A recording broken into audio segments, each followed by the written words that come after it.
तो दोस्तों, मारुति मेंटरशिप में आपका एक बार फिर से स्वागत है।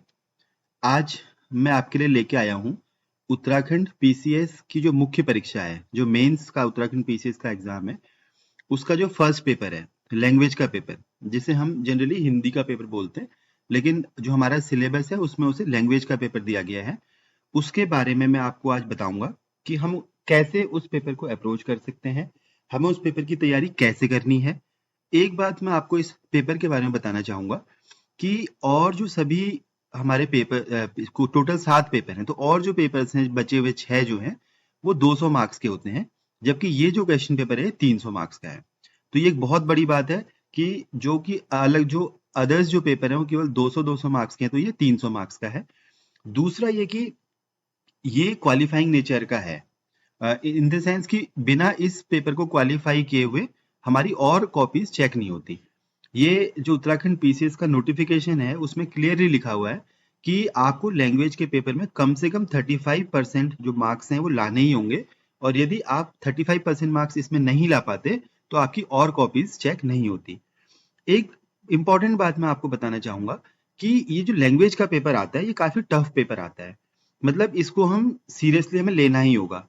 इंग्लिश मीडियम के जो बच्चे हैं उन्हें तो इसको सीरियसली लेना ही होगा, क्योंकि इंग्लिश मीडियम के जो काफी बच्चे होते हैं वो इस पेपर में 35% मार्क्स नहीं ला पाते, जिसकी वजह से उनकी और कॉपीज चेक नहीं होती। तो जो हमारे बचे हुए जो 6 पेपर हैं, जिसमें history, geography, polity, economy, science और एथिक्स एंड मैथमेटिक्स जो है, अगर हम उनमें बहुत अच्छा भी कर लें और इसमें हम 35% मार्क्स ना ला पाए, और जबकि ये पेपर बहुत कठिन आता है, तो हमारा कोई एग्जाम में हमारे इवेल्युएशन होगा ही नहीं। जो हिंदी मीडियम के बच्चे हैं उनके लिए भी ये पेपर बहुत आसान नहीं होता, क्योंकि ये काफी कठिन आता है और उसमें बहुत स्पेसिफिक पूछते हैं। दूसरा इसमें इंपॉर्टेंट चीज मैं आपको ये बताना चाहूंगा कि ये पेपर उत्तराखंड पीसीएस में डिसाइडिंग फैक्टर होता है। इस पेपर से ही आपका कई बार सिलेक्शन और रैंक डिसाइड होता है। मैं आपको एक एग्जांपल देना चाहता हूँ कि जब मैंने 2012 में एग्जाम दिया था तो मेरे इस पेपर में 132 मार्क्स आए थे, जो पीसीएस 2012 था उसमें। और जो 2016 वाला पीसीएस था उसमें मेरे 198 मार्क्स आए, मतलब 132 से 198। तो मेरा सिलेक्शन तो 2012 में हो गया था, लेकिन जो मेरा रैंक में इंप्रूवमेंट आया वो केवल इसी पेपर की वजह से आया।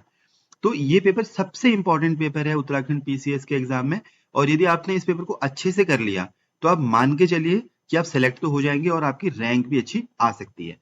तो अब आज के इस वीडियो में मैं आपको बताऊंगा कि हम उत्तराखंड पीसीएस का जो लैंग्वेज का जो फर्स्ट पेपर है उसके लिए हम क्या स्ट्रेटेजी रखते हैं। चलिए आगे बढ़ते हैं। सबसे पहले हम क्या करेंगे कि उत्तराखंड पीसीएस मेंस का सिलेबस में देखेंगे कि लैंग्वेज के पेपर में क्या क्या आता है। देखिए, इसमें सबसे पहले है सामान्य हिंदी, जो कि 150 मार्क्स का है। तो आउट ऑफ जो 300 नंबर में से 150 नंबर सामान्य हिंदी है। उसमें क्या क्या है? राजभाषा परिनियमावली 10 नंबर का है। शब्द रचना 25 नंबर का है, जिसमें कि उपसर्ग और प्रत्यय, संधि एवं समास, वचन एवं लिंग, व्याकरण कोटियां, संज्ञा, सर्वनाम, क्रिया विशेषण, अव्यय, परिभाषा एवं भेद।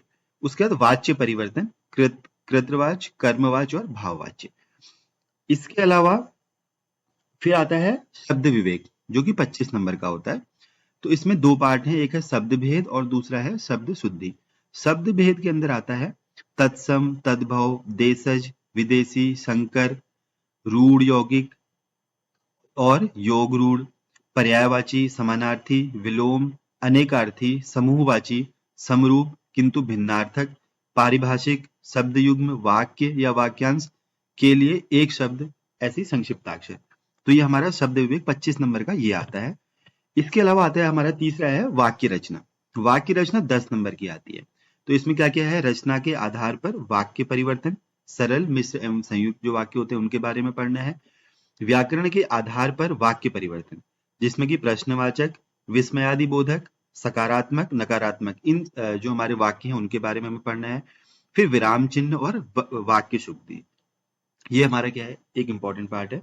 उसके अलावा हमारे क्या क्या आता है? स्लोगन लेखन आता है। और फिर हमारा जो अगला टॉपिक है वह है भाषा का मानकीकरण। ये कितने नंबर का आता है? 10 नंबर का आता है। इसमें है वर्तनी का मानकीकरण, व्याकरण का मानकीकरण, लिपि का मानकीकरण और उच्चारण का मानकीकरण। तो हमारे भाषा के मानकीकरण में 4 टाइप के हमारे मानकीकरण हमें पढ़ने हैं। इसके अलावा हमारा क्या है, लोकोक्तियां एवं मुहावरे, ये 10 नंबर का आता है जिसमें लोकोक्तियां एवं मुहावरे है। उसके बाद अपठित अपठित गद्यांश जो हमारा कॉम्प्रिहेंशन होता है वो कितने 15 नंबर का आता है। उसके अंदर भी उसने डिवाइड कर रखा है कि जो शीर्षकीकरण है, मतलब हमें जो शीर्षक देना होता है 2 नंबर का, भावार्थ 5 नंबर, रेखांकित अंशों की व्याख्या 8 नंबर। नेक्स्ट हमारा क्या है इसमें फिर, कार्यालयी पत्रों के प्रारूप, जो डिफरेंट जो हमारे ऑफिसेज में अलग अलग लेटर्स यूज किए जाते हैं उनका क्या फॉर्मेट होता है उसके बारे में हमें इसमें पढ़ना है। इसमें है शासकीय पत्र, अर्धशासकीय पत्र, अधिसूचना, परिपत्र, कार्यालयादेश, कार्यालय ज्ञाप, अनुस्मारक, विज्ञप्ति। इसके अलावा हमें इसमें पढ़ना है टिप्पण, प्रारूपण, संक्षेपण, ये 15 नंबर का है। तो जो हमारे फॉर्मेट्स हैं वो 20 नंबर के हैं और टिप्पण, प्रारूपण, संरेशन है 15 नंबर का, और तीनों को इसमें 5-5 उसमें डिवाइड कर रखा है। इसके अलावा एक इंपॉर्टेंट टॉपिक है हिंदी भाषा का कंप्यूटरीकरण, शब्द संसाधन, डाटा प्रविष्टि, मुद्रण, इंटरनेट, मतलब कंप्यूटराइजेशन ऑफ हिंदी लैंग्वेज। मतलब हिंदी लैंग्वेज को हमने, जब कंप्यूटर का युग आया तो हमने उसे कैसे हिंदी लैंग्वेज में उसको यूज करना स्टार्ट किया, ये हमारा 10 नंबर का टॉपिक है। इसके बाद हमारा 20 नंबर आता है जनरल इंग्लिश। तो 150 मार्क्स हो गया हमारा सामान्य हिंदी, और इंग्लिश जो हमारा है वो 20 मार्क्स का आता है। इसमें क्या क्या है, 10 नंबर का हमारा कॉम्प्रिहेंशन है। इसमें क्या आता है, the passage for comprehension should test the candidate's knowledge of English language as well as his or her understanding of the organisation of the key concept of the passage. Questions should focus both on the ideas contained in the passage and on language components such as vocabulary, phrasal verbs, synonyms and antonyms etc. तो इसमें आपको ये देखना है कि खास तौर से जो, क्योंकि इंग्लिश मीडियम वाले जो बच्चे होते हैं वो इसे इजीली कर लेते हैं, जो हिंदी मीडियम में जो बच्चे हैं उन्हें ये 20 मार्क्स उनके लिए बहुत इंपॉर्टेंट है, उन्हें इस पे फोकस करना होगा। वो क्या करें, इसको बार बार प्रैक्टिस कर लें। मतलब इसमें आप थोड़ा बहुत पढ़ सकते हैं, लेकिन इसमें ज्यादा हमारा जो रोल रहता है वो रहता है प्रैक्टिस का। इसके अलावा इसमें दूसरा पार्ट है जो 5 नंबर का है, वो translation from Hindi to English and English to Hindi. ये दो आते हैं जिसमें एक में हमें हिंदी से इंग्लिश में ट्रांसलेशन करना होता है, एक इंग्लिश से हिंदी में ट्रांसलेशन करना होता है। और थर्ड है कॉमन एरर्स इन इंग्लिश, तो उसमें एक दिया रहता है कि इसमें एरर आइडेंटिफाई करो, 5 नंबर का ये आता है। अब इसके सोर्सेस क्या हो सकते हैं, ये हमारा क्या था, लैंग्वेज का जो था अभी तक का सिलेबस था, जिसमें हमने देखा कि 150 मार्क्स तो सामान्य हिंदी आता है और 20 मार्क्स आता है इंग्लिश। अब हम हमारे सोर्सेस क्या हो सकते हैं, देखिए सामान्य हिंदी के लिए आप हरदेव बहारी बुक पढ़ सकते हैं, और सामान्य हिंदी के लिए देवभूमि प्रकाशन पढ़ सकते हैं। लेकिन इन दोनों ही बुक्स के बारे में आपको बताऊंगा कि आपकी पूरी किताबें नहीं पढ़नी है, क्योंकि दोनों ही बहुत मोटी किताबें हैं। इन दोनों में से आपने क्या करना है, कुछ सेलेक्टेड जो आपने सिलेबस से उसकी जो इंडेक्स होती है शुरू में उसको मैच करना है, और जो जो टॉपिक आपके सिलेबस में है वो पढ़ते रहना है। जैसे हरदेव बहारी जी की जो बुक है सामान्य हिंदी, उसमें पता नहीं राजस्थानी हिंदी और बहुत कुछ दे रखा है, तो उतना सब कुछ पढ़ने की जरूरत नहीं है। आप केवल अपने सिलेबस को देखिए और सिलेबस का जो पार्ट इस बुक में है केवल इसी को पढ़ लिए। सेम केस है सामान्य हिंदी के लिए, ये दो आपकी किताबें हैं जिसको आप अच्छे से पढ़ सकते हैं। इसके अलावा जो कुछ टॉपिक्स हैं जैसे मानकीकरण है, कंप्यूटरीकरण है, फॉर्मेट्स हैं, इन सबको आप कहाँ से देख सकते हैं, इंटरनेट से भी सर्च कर सकते हैं। तो ये आपका सोर्स हो जाएंगे स्टडी के। अब एग्जाम के पॉइंट ऑफ व्यू से मैंने क्या किया है कि इस पूरे जो हिंदी का पेपर आता है उसे, जो लैंग्वेज का पेपर है उसे 4 भागों में डिवाइड किया है। ऐसा मैंने इसलिए किया है क्योंकि जितना बड़ा हमारा सिलेबस है और जिस टाइप का सिलेबस है उस हिसाब से एग्जाम में आता नहीं है, मतलब उतना वेटेज एग्जाम में होता नहीं है। तो मैंने क्या किया, इसको डिवाइड किया कि आपको एग्जाम में से कैसे सॉल्व करना है। देखिए मैंने सबसे ऊपर लिखा है सामान्य हिंदी, 65 मार्क्स आता है। इसमें बेसिकली क्या है, जो मैंने शुरू के पार्ट थे जैसे जैसे कि संज्ञा, सर्वनाम, व्याकरण, वाक्य परिवर्तन, ये जो चीजें थी जो मतलब छोटे छोटे शुरू के पार्ट में लिखे हुए थे, वो आते हैं 65 मार्क्स के। दूसरा मैंने इसमें जो इसको क्लासिफाई किया है वो क्या है, प्रारूप, मतलब जो अलग अलग लेटर्स के फॉर्मेट्स होते हैं वो। फिर मानकीकरण, हिंदी भाषा का मानकीकरण, राजभाषा परिनियमावली और कंप्यूटरीकरण, तो ये जो है ये 50 नंबर का आता है। तीसरा मैंने जो डिवाइड किया है वह रूपांतरण, भावार्थ, संक्षेपण। इसमें मैंने इंग्लिश वाला जो पार्ट है 20 नंबर का वो भी इसमें इंक्लूड कर लिया है। तो ये जो है ये आता है 45 मार्क्स का, जिसमें कि रूपांतरण होता है, भावार्थ, संक्षेपण, आपने जो देखा था शीर्षकीकरण, और उसके अलावा जो इंग्लिश के जो ट्रांसलेशन है वो सब इसमें आ जाते हैं। फिर 10 नंबर के आते हैं मुहावरे, जो 5 मुहावरे वो पूछता है। उसमें से आपको मतलब 10 पूछता है, 10 में से कोई 5 अटेम्प्ट करने होते हैं, और हर मुहावरा दो मुहावरे में लोकोक्ति कितने नंबर की होती है, 2 नंबर की होती है। इसके अलावा हमारा 130 नंबर का क्या है, निबंध है। तो ये मैंने इसलिए क्यों डिवाइड किया मैं आपको बताता हूँ। जो पहला हमारा सामान्य हिंदी 65 मार्क्स का है, ये देखने में तो 65 मार्क्स लग रहा है, लेकिन ये हमारा इतना टाइम कंज्यूमिंग होता है और इतना ज्यादा कंफ्यूजिंग होता है कि यदि आप इसमें उलझ गए तो आप बाकी चीजें छोड़ देंगे। तो हमें करना क्या है, जब हम लैंग्वेज के पेपर को अटेम्प्ट करेंगे, हमें स्टार्ट करना है निबंध से, क्योंकि निबंध है 130 मार्क्स का। तो आप क्या कीजिए, 3 घंटे में से शुरू का सवा घंटा, मतलब 1 घंटा 15 मिनट आप निबंध के लिए छोड़ दीजिए। उस 1 घंटे 15 मिनट में आप आराम से 2 निबंध लिखिए। तो एक तरीके से आपके फिर क्या हो जाएगा, 130 नंबर कवर हो जाएंगे। सेकंड, फिर आप चले जाइए इस वाले पार्ट में, प्रारूप, मानकीकरण, राजभाषा निर्माली और कंप्यूटरीकरण। ये देखिए 50 नंबर का है ये। और इसमें क्या है कि आप इसे आधे घंटे में पूरा कवर कर लेंगे। मतलब आधा घंटा भी नहीं लगेगा, लेकिन मान लेते हैं आधे घंटे में आप इसे कवर कर लेंगे। तो आपका देखिए क्या हो जाएगा कि 1.4 मतलब पौने 2 घंटे में आप 180 नंबर कवर कर लेंगे। उसके बाद आप जाइए रूपांतरण, भावार्थ और संक्षेपण में। ये आपका 45 नंबर का है। ये आपका कितने मिनट में हो जाएगा, 15 मिनट में ये आप कवर कर लेंगे। तो इसको आप कर लीजिए, तो आपका 2 घंटे में इतना आपका कवर हो गया। अब आपके पास 1 घंटा और बचा है, उसमें आप लगा दीजिए 10 मिनट मुहावरे और लोकोक्तियों में। इस तरीके से आप और करिए। लास्ट में आप जाइए जो शुरू का जो दो दो एक एक नंबर के जो क्वेश्चन आते हैं उसमें। तो आपको ये मैंने स्ट्रेटेजी अपनी चेंज करी थी। जब मैंने 2012 वाला एग्जाम दिया था तो मैंने पहले सामान्य हिंदी किया था, फिर मुहावरे किए थे, फिर उसके बाद प्रारूप आरूप इसमें किया था, और लास्ट का मतलब ऐसे मैंने इस तरीके से किया था, तो मेरा पेपर पूरा अटेम्प्ट नहीं हो पाया था। 2016 में मैंने इसको अलग तरीके से किया। मैंने पहले निबंध लिखा, फिर मैं प्रारूप, मानकीकरण, राजभाषा पढ़ने वाले, कंप्यूटरीकरण, ये वाले क्वेश्चन करने लगा। फिर मैंने रूपांतरण, भावार्थ और संक्षेपण किए, फिर मुहावरे, और लास्ट में मैं कहाँ गया, सामान्य हिंदी। तो इससे मेरा क्या हुआ कि जो पेपर है वो मैं ज्यादा अटेम्प्ट कर पाया। तो जब आप एग्जाम में जाएंगे तो आप इस तरीके की स्ट्रेटेजी रखेंगे।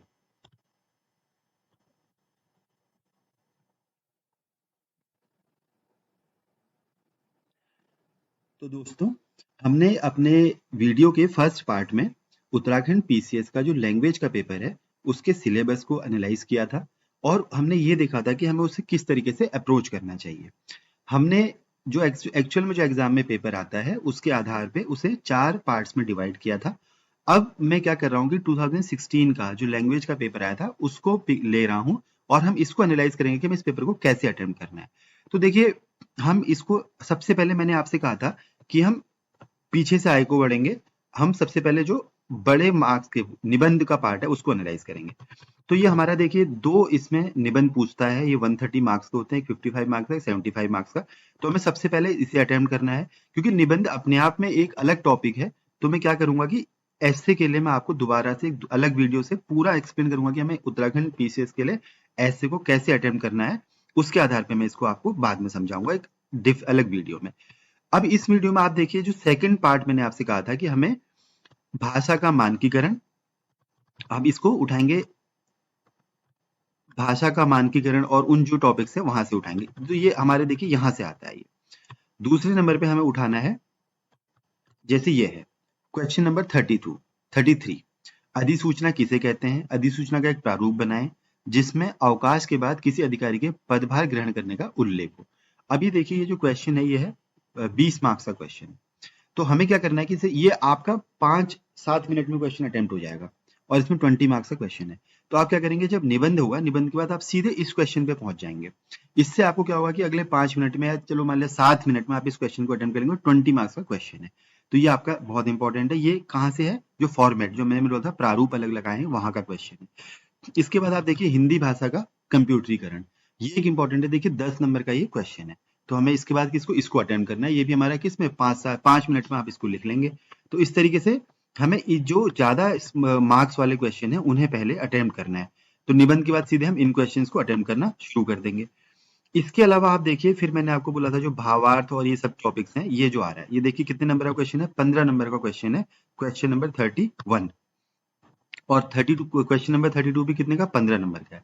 तो ये 30 नंबर के हमारे क्वेश्चन है, जिसमें 31 जो है वो गद्यांश का उपयुक्त एक शीर्षक देना है, एक संक्षेपण करना है, और जो रेखांकित अंश है उसकी क्या करनी है, व्याख्या करनी है। तो ये बहुत 15 नंबर का है। आप इसे भी ज्यादा से ज्यादा 5 से 7 मिनट में इसे भी आप सॉल्व कर लेंगे। ऐसे ही देखिए एक और 15 नंबर का क्वेश्चन है जिसमें हमें शीर्षक देना है, भावार्थ लिखना और रेखांकित अंशों की व्याख्या करनी है। दोनों का लगभग सेम है। तो आप सोचिए 15 मिनट में आप ये दोनों क्वेश्चन कर लेंगे, तो 30 नंबर का आपका ये अटेम्प्ट हो जाएगा। तो ये आपको स्ट्रेटेजी रखनी है कि आप सबसे पहले निबंध, फिर आपने कंप्यूटरीकरण और उस वाले टॉपिक पे गए, तीसरे नंबर पे आप इधर आ गए। उसके बाद आप देखिए एक क्वेश्चन है आपका 29 क्वेश्चन देखिए, हिंदी के स्वरों के उच्चारण और लेखन का संबंधित मानकीकरण का प्रकाश डालिए, ये 10 नंबर का है। इसके बाद 28 क्वेश्चन देखिए, भारतीय संविधान में सन 1955 से 1967 तक हिंदी को राजभाषा के रूप में प्रतिष्ठित करने के लिए कौन से उपाय किए गए। तो ये जो 10-10 नंबर 20 नंबर के दो क्वेश्चन, इसको भी आपको क्या करना है, पहले अटेम्प्ट कर लेना है। मानकीकरण, फॉर्मेट, कंप्यूटरीकरण और राजभाषा पर नियमावली, ये 4 क्वेश्चन आपको एक साथ अटेम्प्ट करने हैं। ये आपका ज्यादा से ज्यादा 20 मिनट लेंगे, चलिए मान लिया आधा घंटा ले लेंगे, तब भी आपका इसमें बहुत जल्दी हो जाएगा। इसके बाद आपने ये क्या करना है, जो ये वाला जो पार्ट है भावार्थ संक्षेपण, ये वाला कर लेना है। इस तरीके से आपका जल्दी जल्दी कवर होगा। इसके बाद आप देखिए 10 नंबर का आपका मुहावरे एवं लोकोक्तियां है। इसमें भी देखिए 5 दे रखी है और इनको आपको दो दो को करना है, मतलब दो दो नंबर की एक है। फिर आपको इस क्वेश्चन को अटेम्प्ट करना है। उसके बाद आपने कहा जाना है, ये जो हमारा इंग्लिश का कॉम्प्रिहेंशन है, जिसमें कि हमें कॉम्प्रिहेंशन दे रखा है और उसके आधार पे हमें कितने 5 क्वेश्चन दे रखे हैं, 10 नंबर का है। इसको आपको अटेम्प्ट करना है। उसके बाद आपने अटेम्प्ट करना है ये जो ट्रांसलेशन वाला पार्ट है, translate the following into English, और फिर translate the following into Hindi, और फिर rewrite the following passage correctly. ये देखिए ये भी 10 नंबर का है। तो इसके बाद आप इसको अटेम्प्ट करेंगे। इसके बाद आप लास्ट में कहा जाएंगे, इन टॉपिक्स में जाएंगे जो कि कम मार्क्स के हैं और लेकिन बहुत मतलब टाइम कंज्यूमिंग होते हैं, बहुत सोचना पड़ता है और ऐसे अजीब से होते हैं कि इसमें गलती होने के चांसेस भी ज्यादा रहते हैं। तो आप सोचिए कि अगर हम शुरू में इन क्वेश्चंस को अटेम्प्ट करने लगे, हम अपना टाइम भी ज्यादा दे रहे हैं, एनर्जी भी ज्यादा दे रहे हैं, और इन क्वेश्चन के गलत होने की पॉसिबिलिटी भी ज्यादा है। तो एक नंबर का क्वेश्चन है, उसमें आपको 2 अटेम्प्ट करने हैं, और वो भी अगर गलत हो गए तो आपको 1 नंबर भी गया। तो आपका ये क्वेश्चन अगर 2 मिनट भी खा जाएगा पहला क्वेश्चन, तो आपको 2 मिनट आपके बर्बाद हो गए। इसी तरीके से आप जो दूसरा क्वेश्चन है देखिए, संयुक्त वाक्य की परिभाषा लिखिए, 1 नंबर का क्वेश्चन है। तो इसके लिए आपको ये आप लास्ट में इन्हें अप्रोच कीजिए, शुरू में इन्हें अप्रोच मत करना। क्वेश्चन नंबर 3 देखिए, सूर्योदय होते ही पक्षियों ने चहचहाना शुरू कर दिया। अब ये कह रहा है कि उपयुक्त वाक्य किस कोटि का है, उपयुक्त वाक्य संयुक्त वाक्य में बदलिए। ये सारे एक एक नंबर के क्वेश्चंस हैं और ये टाइम कंज्यूमिंग है, और अगर गलत हो गए तो 1 नंबर भी इसमें नहीं मिलना है। तो मैं आपको यही आपसे मेरा वो रहेगा कि गाइड करूंगा कि आप इन क्वेश्चंस को जितने दिख रहे हैं आपको, ये क्वेश्चन नंबर 10, 11, 12, 13, इन सबको योग रूढ़ शब्द पूरे ये 20, तो ये हमारे लगभग 23 जो क्वेश्चन नंबर है, इन क्वेश्चंस को आपने क्या करना है, लास्ट में अटेम्प्ट करना है। तो मैंने आपको इसीलिए क्या बताया है कि आपको सबसे पहले ऐसे वाला पार्ट अटेम्प्ट करना है, सेकंड नंबर पे आपको भाषा का मानकीकरण, कंप्यूटरीकरण, फॉर्मेट और उसके अलावा राजभाषा पर नियमावली, ये 4 टॉपिक हैं, इन्हें अटेम्प्ट करना है। उसके बाद आपने कहा जाना है भावार्थ, संक्षेपण, टिप्पण, और जो हमारा वो देना होता है, हमें शीर्षक देना होता है, सेकंड फिर उसके बाद उस पे जाना है। थर्ड आपको जाना है ट्रांसलेशन वाले पार्ट में। इसके बाद आप क्या करें, ऊपर को मतलब पीछे नीचे से ऊपर को अटेम्प्ट करते जाएं, क्योंकि नीचे के जो क्वेश्चन है वो 5-5 नंबर के हैं, ऊपर को जाते रहेंगे तो इनके मार्क्स कम होते चले जाएंगे। तो इसलिए आपको पीछे से आगे की तरफ इसे जाते हुए अटेम्प्ट करना है। यदि आप इस तरीके से अटेम्प्ट करेंगे तो आप, मुझे लगता है कि जो आपका 3 घंटा है उसका मैक्सिमम यूज कर पाएंगे और आपको उसमें ज्यादा से ज्यादा मार्क्स मिलने की संभावना रहेगी। तो इस तरीके से आप क्या कर सकते हैं, इस पेपर को। तो दोस्तों, इस वीडियो के माध्यम से मैंने आपको उत्तराखंड पीसीएस मुख्य परीक्षा का जो फर्स्ट पेपर है, लैंग्वेज का, भाषा का जो पेपर है, उसको उसको उसके सिलेबस को, उसको किस तरीके से अटेम्प्ट करना है, क्वेश्चन पे एग्जाम में एक्चुअली उसको जाके कैसे अटेम्प्ट करना है, और उसको किस तरीके से अप्रोच करना है, किस तरीके से आप उसमें ज्यादा से ज्यादा मार्क्स ला सकते हैं, और ये भी समझाने की कोशिश करी कि वो क्यों इंपॉर्टेंट है। क्योंकि एक तो उसमें 35% मार्क्स आना बहुत जरूरी है, दूसरा अगर आप एक अच्छी स्ट्रेटेजी से इस पेपर को अप्रोच करते हैं तो आपको काफी मार्क्स आपके काफी इसमें बढ़ सकते हैं, और ये आपके रिजल्ट में बहुत ज्यादा क्या करता है, फाइनल रिजल्ट में डिसाइडिंग फैक्टर होता है। इन चीजों को मैंने इसमें एक्सप्लेन करने की कोशिश करी।